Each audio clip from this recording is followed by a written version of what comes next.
로마서 7장 1절에서 13절 그 전반부에서 바울은 하나님 주신 율법, 곧 우리에게 생명을 주어야 될 그 율법이 오히려 죄와 사망의 법이 된 것은 율법에 문제가 있어서가 아니라 그 율법을 지킬 수 없는 연약한 인간 때문이라고 말씀했습니다. 또 죄는 하나님의 율법까지 이용해서 우리를 속이고 탐심을 불러일으키며 종국에 우리를 죽인다고 했습니다. 그러나 율법 자체는 거룩하고 의로우며 선한 것이라고 12절에 말씀했습니다. 우리가 14절부터 읽었는데 오늘 14절에 보면 율법은 신령하다라고 말씀합니다. 신령하다는 것은 하나님으로부터 나왔다는 것입니다. 그에 반해서 나는 육신에 속하였다라고 말씀하고 있습니다. 헬라 원어로 보면 율법은 영적이며 나는 육적이다, 그런 뜻입니다. 스피릿이라는 단어와 플래시라는 단어가 대조되고 있습니다. 그처럼 바울이 영과 육을 대조할 때는 우리는 한국말로 성경을 읽으면서 우리 속에서 영혼과 육체가 싸운다라고 많이 오해하면서 읽습니다. 그것이 아니라 바울이 영과 육을 대비할 때는 그 영은 영어 성경에 보면 대문자 S Spirit 성령이고, 육이라는 것은 우리의 이러한 몸의 살을 의미하기보다 죄악된 본성을 가리키고 있는 것입니다. 그래서 인간의 영혼과 육체의 대비가 아니라 하나님의 성령과 인간의 죄악된 본성의 대비인 것입니다. 신약에서 인간의 육체를 가리키는 단어가 두 개 있는데 첫 번째로 소마라는 단어가 있습니다. 소마라는 단어는 몸이라고 가장 많이 번역되는데 항상 좋은 뜻으로 번역됐습니다. 그리스도의 몸이나 부활의 몸, 그럴 때 소마가 사용되었습니다. 근데 또 다른 단어 사르크스라는 단어가 있는데 이 단어는 좋은 뜻으로도 사용되었지만 나쁜 뜻으로 더 많이 사용되었습니다. 죄와 연결된 단어입니다. 1차적으로는 우리 몸의 살을 뜻하지만 거기서부터 2차적으로 바울이 특별히 성령과 대조했을 때는 죄악된 본성, 그래서 NIV 성경은 항상 그럴 때 사르크스를 sinful nature로 죄성이라고 번역을 했습니다. 그리고 나아가서 우리 몸의 살을 의미하고 죄성을 의미하고 나아가서 죄악된 인간, 죄인을 의미하는 것입니다. 그 좋은 예가 오늘 본문 18절에 나오고 있습니다. 18절에 보면 내 속, 곧 내 육신에 선한 것이 거하지 않는다고 말씀합니다. 그래서 나와 내 육신이 동의어로 사용되고 있습니다. 대부분의 영어 성경을 보면 in me, that is in my flesh라고 번역했고 NIV 성경은 in me, that is in my sinful nature 그렇게 번역했습니다. 그래서 율법은 신령하지만 나는 육신적이라는 14절 말씀의 뜻을 풀어서 말하면 율법은 하나님이 하늘로서 주신 거룩하고 신령한 것임에 비해서 나는 땅에 속해서 죄성을 가지고 사는 인간이라는 것입니다. 그래서 NIV 성경은 14절을 이렇게 번역했습니다. 율법은 스피리추얼하지만 나는 언스피리추얼하다 이렇게 번역했습니다. 나는 신령하지 못하기 때문에 신령한 율법을 지킬 능력이 없다는 것입니다. 이 말씀은 바울 자신의 안타까운 탄식을 담고 있습니다.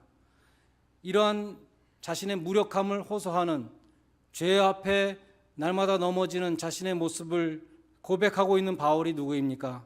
그는 예수님을 직접 만난 사람일 뿐만 아니라 병든 자를 고치고 귀신을 쫓아내고 죽은 자를 살리는 그런 능력의 사도였습니다.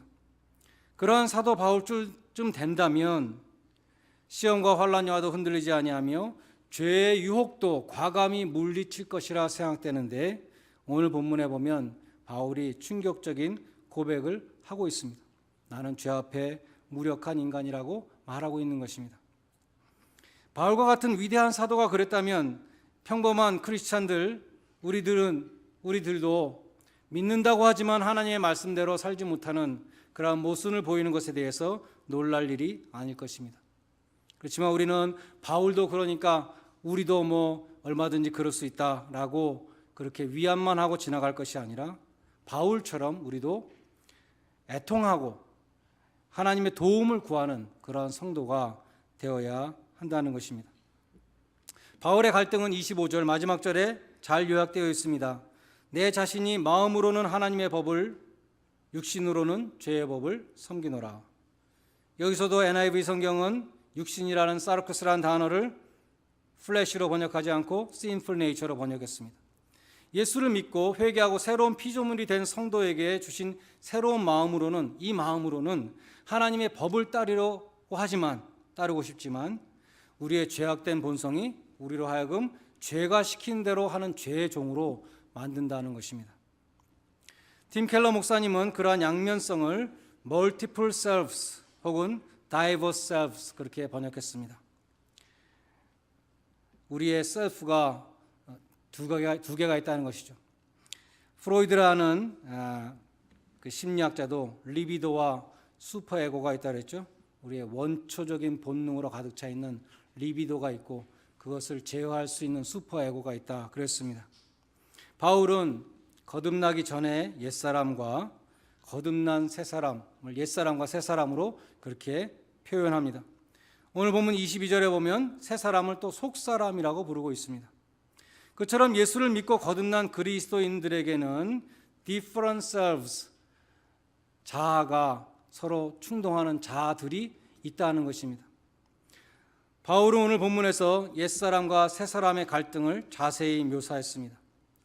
예수를 믿고 자신의 죄를 회개하고 하나님의 자녀가 된 그리스도인에게는 그 마음 중심에 하나님의 법을 즐거워하고 지키려고 하는 소원이 있다는 것입니다. 새롭게 창조된 속사람은 하나님의 말씀에 대해서 마음으로 순종하고자 한다는 것입니다. 신명기 27장에 보면 모세가 이스라엘 백성들에게 요단강 건너가거든 에발산과 그리심산이 있는데 에발산과 그리심산에 모든 백성이 올라가서 하나님의 율법을 선포하고 그 산에서 아멘이라고 그렇게 외치라고 명했습니다. 그래서 그대로 하죠. 하나님의 율법에 순종할 때 주시는 축복에 대해서뿐만 아니라 율법을 범할 때 내리시는 저주에 대해서도 힘차게 아멘이라고 그렇게 외쳤습니다. 마찬가지로 하나님의 자녀들은 혈통으로나 육정으로 나지 아니하고 사람의 뜻으로 나지 아니하고 하나님께로부터 난 하나님의 자녀들에게는 하나님의 말씀에 순종하고자 하는 마음이 있다는 것입니다.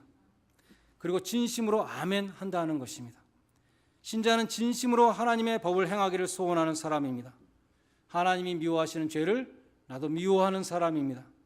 자신의 죄 때문에 주님이 십자가에 피 흘린 것을 늘 마음에 간직하는 사람입니다. 그렇기 때문에 죄를 떠나려고 애쓰는 사람입니다. 그러나 오늘 본문 17절과 20절에 보면 그렇게 하나님의 법을 즐거워하고 섬기는 내 속에 여전히 죄가 거하고 있다 그렇게 말씀합니다. 바로 그 죄가 나로 하여금 원하는 바 선은 행하지 아니하고 원치 아니하는 악을 행하도록 한다라고 말씀합니다. 그래서 마음으로는 선을 행하고 하나님의 법을 지키기 원하는데 나의 실제 행동은 정반대로 나타날 때가 많다는 것입니다. 그러한 죄가 우리 속에 거하고 있다. 우리 심령의 가장 깊은 곳에 죄가 들어와서 나가지 않고 우리가 예수를 믿은 다음에도 그 죄가 계속 거하고 우리를 죄의 종으로 만들고 있다고 그렇게 말씀하는 것입니다. 마틴 루터가 수도사 생활할 때에 자신의 교만을 없애기 위해서 날마다 명상하고 기도하고 자기의 몸을 채찍으로 때리며 수련했다고 합니다. 하나님은 교만한 자를 물리친다 했고 교만은 패망의 선봉이라 했으니 나는 겸손한 자가 되어야 되겠다. 겸손을 화두로 삼고 수련의 수련을 거듭했습니다. 그러다 보니까 나중에 어떤 마음이 들었냐 하면 내가 이제 이만하면 다른 수도사들보다 더 겸손하다. 내가 이 수도원에서 제일 겸손하다 라는 교만이 들었다는 것입니다. 그래서 선을 행하고자 하는 그 마음 속에도 죄가 들어가 있다는 것입니다. 해적은 빈 배를 털지 아니하고 만선을 턴다 하는 그런 말이 있습니다. 가득 찬 배를 턴다. 우리가 은혜를 많이 받았을 때일수록 그 은혜를 떨구기 위해서 마귀는 죄성을 자극하고 공격하는 것입니다. 주일날 예배를 잘 드리고 은혜를 많이 받은 그 다음에는 항상 시험이 오는 것입니다. 이제 마음을 새롭게 해서 기도 생활에 힘쓰고 성경도 매일 읽고 하나님 말씀에 따라 죄도 정말 안 짓고 하나님 마음에 꼭 들도록 살아봐야지라고 결심을 하면 그 결심을 실행에 옮기지 못하도록 하는 그러한 시험이 반드시 온다는 것입니다. 로마서 5장 20절에 보면 죄가 더한 곳에 은혜가 넘쳤다 했는데 그 반대도 진리입니다. 은혜가 더한 곳에 죄도 기승을 부린다는 것입니다. 사도 바울은 거듭난 속사람으로는 하나님의 법을 즐거워하면서도 실생활에서는 날마다 죄를 범하는 자신의 모습을 보면서 오호라 나는 곤고한 사람이로다 라고 탄식했습니다. 이 탄식은 바울의 갈등을 아주 극적으로 표현하고 있는데 바울뿐만 아니라 모든 성도들의 갈등이라는 것입니다. 이것은 죄인의 갈등이 아닙니다. 믿지 않는 자의 갈등이 아닙니다. 하나님 말씀대로 살고 순종하고 싶은데 왜 나는 그렇게 못 살고 있는가? 이것은 거듭난 신자의 갈등입니다. 하나님의 성품과 인간의 죄악된 성품 간에 싸움이 일어나는 사람만이 겪는 갈등인 것입니다. 살아있는 성도가 느끼는 갈등이고, 이러한 갈등이 없다면 그 사람은 죽은 성도입니다. 영적으로 죽어 있는 사람이라는 것입니다. 이사야 선지자는 하나님의 영광을 본 다음에 자신의 죄악됨을 바라보고 화로다 나여 망하게 되었도다 그렇게 탄식했습니다. 베드로도 예수님의 신성을 접한 후에 주여 나를 떠나소서 나는 죄인입니다. 하나님 앞에서 죄인된 자신의 모습을 보고 애통하는 마음, 이것이 갈등인데 이것은 신앙생활에 꼭 필요하고 살아있는 성도들에게 있는 갈등이라는 것입니다. 나의 현재 모습에 대해서 애통하는 마음, 말씀과 삶의 그 차이에서 오는 괴로움, 내 안에서 두 가지 법이 싸움으로 인해서 겪는 갈등, 그것이 성도의 특성이고 그것이 있어야만 우리 신앙의 발전이 있다는 것입니다. 여러분은 갈등하고 있는지 생각해 보시기 바랍니다. 여러분은 이러한 사도 바울과 같은 갈등을 하고 있습니까? 아니면 내가 이만하면 됐지, 나는 이 정도면 잘하고 있다, 이렇게 생각하고 있습니까? 자기 만족과 자기 의에 빠져서 갈등하지 않는 사람은 죽은 사람입니다. 내가 예수를 믿는 사람인데, 내가 교회를 정말 어렸을 때부터 다녔는데, 내가 직분까지 받았는데 나는 왜 이렇게밖에 살고 있지 못하는가? 그러한 애통함이 있어야 우리에게 날마다 자라나는 성장이 있고 또 주님을 닮아가는 변화가 일어나게 되는 것입니다. 이 갈등은 꼭 있어야 되는 갈등인데, 그러면 갈등만 하고 마는 것이 아니라 갈등의 해결책이 있어야 되겠죠. 그 해결은 어디서 오는가 하는 것입니다. 24절에서 바울이 이 사망의 몸에서 누가 나를 건져내랴, 나는 그러한 질문한 다음에 곧바로 25절에서 우리 주 예수 그리스도로 말미암아 하나님께 감사하리로다라고 답하고 있습니다. 하나님이 예수 그리스도를 통해서 구원하신다는 것을 말씀하는 것이죠. 죄에서 벗어나지 못하고 있는 나의 이 한심한 삶 가운데서 건져주실 분도 예수 그리스도를 통해서 하나님이 건져주신다는 것을 말씀하고 있는 것입니다. 제임스 보이스 목사님은 하나님이 우리를 죄로부터 해방시켜주는 것이 과거의 해방과 현재 해방과 미래 해방 세 개가 있다, 그렇게 말했습니다.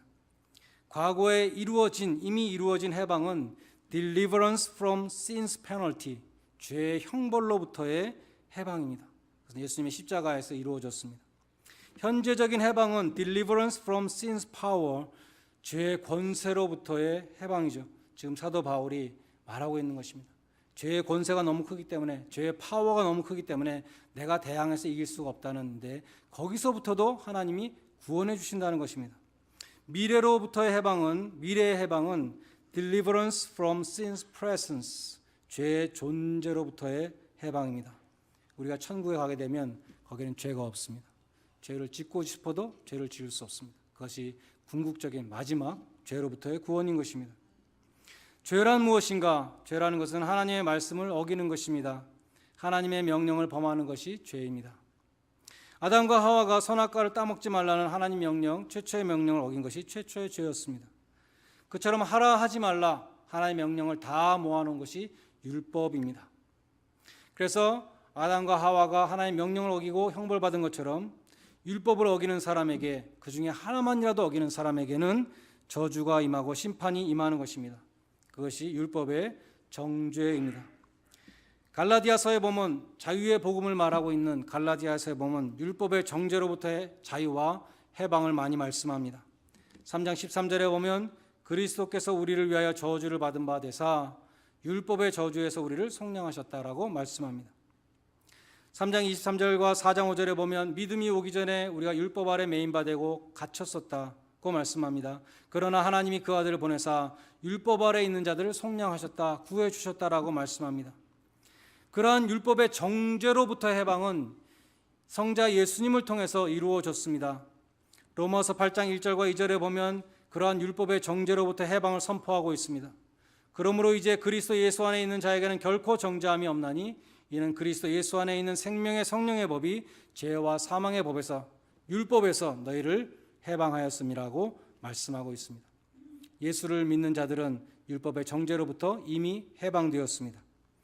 그러나 예수 그리스도의 복음이 주는 이 자유는 정죄로부터 해방에 그치는 것이 아니라 한 발 더 나아가서 죄의 권세로부터의 해방을 말씀합니다. 죄의 욕구로부터의 해방을 말씀합니다. 죄의 종 혹은 죄의 노예는 죄의 굴레를 벗어나오지 못하는 사람입니다. 죄를 짓지 않겠다고 다짐하면서도 또다시 죄를 범하는 그러한 죄의 종, 죄의 노예인 것입니다.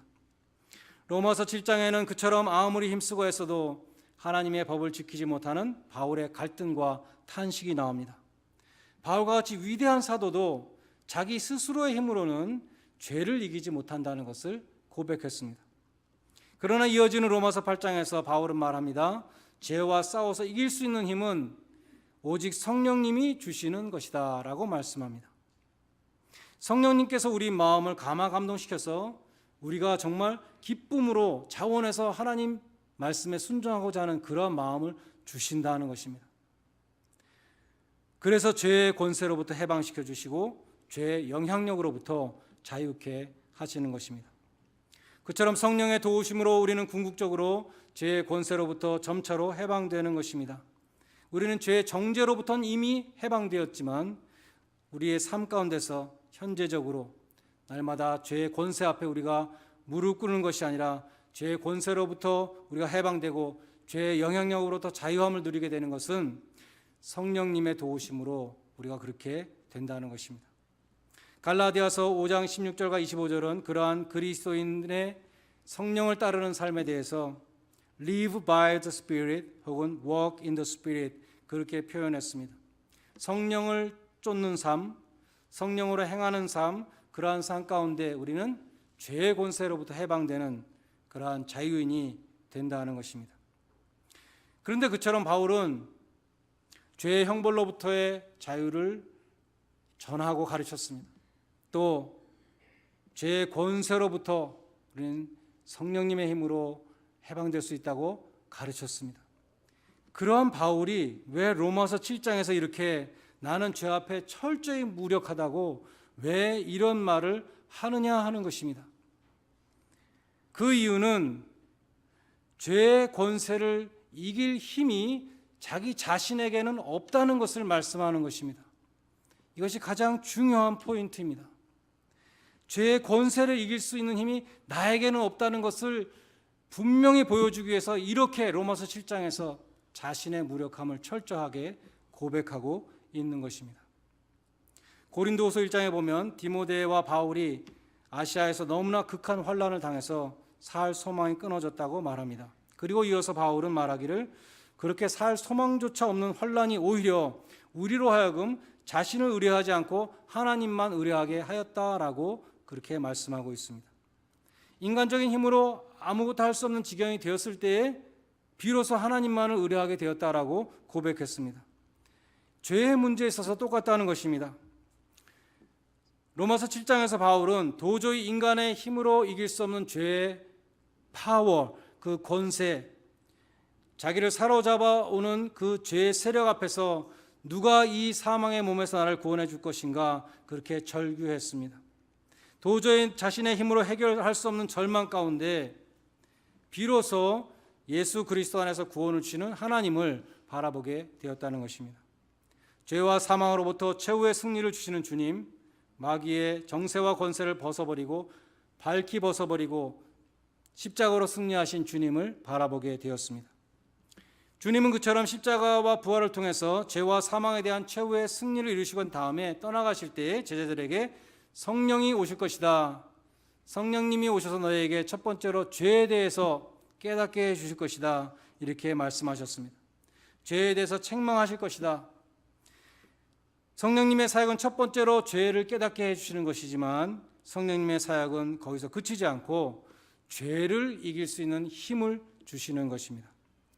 지금까지 살핀 로마서에서 바울은 율법을 행함으로 의롭다함 받지 못하고 예수 그리스도의 복음으로 의롭다함을 받는다고 말씀했습니다.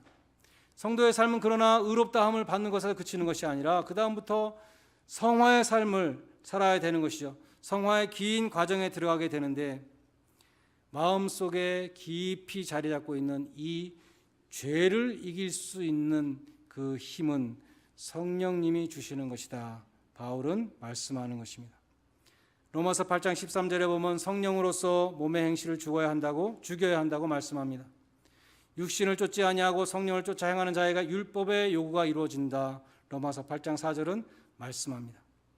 최후의 승리를 이루신 주님을 바라보면서 성령의 인도하심을 따를 때 죄의 세력을 물리칠 수 있는 능력을 얻는다.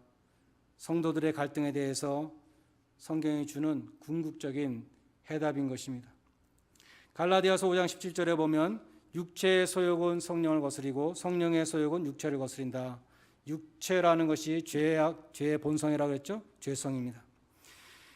히브리서 12장 4절에 보면 너희가 죄와 싸우되 아직 피 흘리기까지는 대항치 않는다. 그렇게 말했습니다. 죄하고 싸우기는 싸우는데 피 흘리기까지 싸우지 않는다라고 책망했습니다. 우리는 정말 죄와 이렇게 철저하게 싸우고 있습니까? 그리고 죄와 정말 피 흘려 싸워 이길 수 있는 그러한 각오가 되어 있습니까? 영국의 유명한 청교도 장군이었던 올리버 크로멜 장군이 전쟁 중에 부하들에게 보내는 편지 마지막에 On the victory side, Cromwell 혹은 On the winning side, Cromwell 그렇게 썼다고 합니다. 승리의 편에 서 있는 올리버 크로멜 이렇게 썼습니다. 비록 전쟁이 치열하고 상황이 불확실해 보였지만 그는 언제나 승리를 선언하고 있었습니다. 우리는 이긴다. 부하들은 장군에게서 오는 그 명령을 그 서신을 받을 때마다 용기 백배해서 덩달아 승리를 확신하고 사기 충천해서 힘든 전쟁에 놀라운 승리를 거두었다는 것입니다. 우리도 죄와 사망에 대하여 십자가에서 이미 승리하신 주님을 따르는 십자가의 군병들입니다. 마지막 영광된 승리의 면류관을 주님께서 지금 우리에게 주시려고 기다리고 계시다 그랬습니다. 우리가 성령님을 모시고 살면 이 전투는 나와 죄의 전투가 아니라 성령님과 죄의 전투가 되기 때문에 승리할 수밖에 없다는 것입니다. 연약한 나는 죄를 이길 수 없으나 성령님이 나에게 승리를 주십니다. 우리가 죄악된 본성을 다스리는 길은 성령의 충만함으로 우리 마음을 채우는 것입니다. 하나님의 말씀으로 우리 마음을 채울 때 우리는 성령 충만한 자가 됩니다. 기도로 우리의 마음을 채울 때, 찬양으로 우리의 마음을 채울 때 우리는 성령 충만한 자가 되는 것입니다. 믿음이 좋은 성도들과 교제하고 대화함으로 우리의 마음을 채울 때 우리 삶 속에서 성령의 열매가 맺히고 경건의 능력이 드러나게 될 것입니다. 여러분 모두가 육신을 따라 행하는 자들이 아니라 죄악된 본성을 따라가는 자들이 아니라 성령을 쫓아 행하심으로 죄와 싸워 빛나는 승리를 경험하시는 거룩한 성도님들이 다 되시기를 주님의 이름으로 간절히 축원드립니다. 기도하시겠습니다.